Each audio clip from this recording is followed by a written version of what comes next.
Magandang araw sa inyo mga kuya. So for today's video is mag-aabang tayo ng mga wires natin galing sa Riyaya, Quezon. So bali dapat pag below yung release natin, kaso hindi kaya ng weather doon, sobrang maulan sa parting Quezon. So binaba ng sa Riyaya.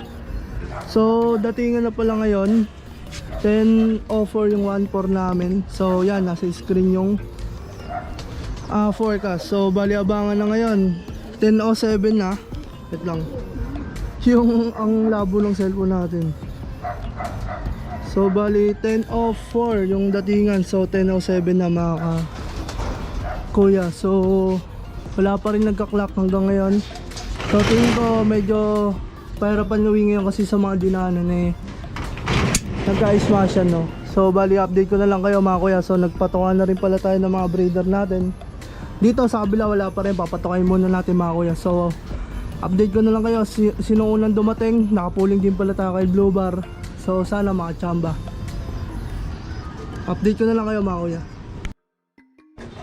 So yo mga kuya, as of 10:10 ng morning, wala pa rin nagpapaklak. Then pinakain na natin yung kabilang section natin, no, para pagdating nila wala nang abalahin pa, sila na lang kakain. So bali sana manalo tayo ng puling si Blue Bar.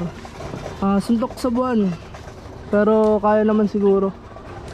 May history naman ng speed, kaso nga lang makasabay sana sa mga unang bagsak dito sa amin, sa area namin. So wala naman problema sa pagpapapasok ng ibon. So yun, abangan natin mga kuya.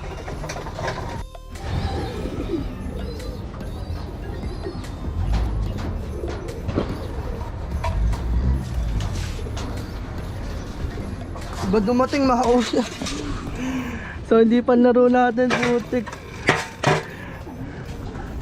Yan, 10:12 siya dumating mga kuya, wala pa atang nagpapaklak. So sana dumating na si Blue Bar. Yung kapatid niya yung dumating. Ayun, may bumabagsak na dun, oh. Wala na. Ayun.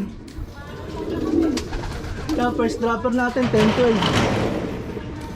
Update ko kayo kuya pag dumating na si Blue Bar. So yun mga kuya, as of 10:17, di pa nga nasusundan yung panlaro natin, wala pa. Itong kapatid niya na una, butal, sana, pulling winner.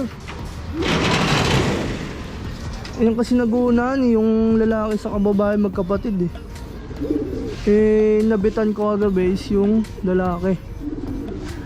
Wrong pick lagi. Susunod, dalawa na lang tatayaan natin. 10:12 dumating. Sayang. So abangan natin yung mga wires natin mga kuya. Update ko kayo.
So yun mga kuya, kakadating lang.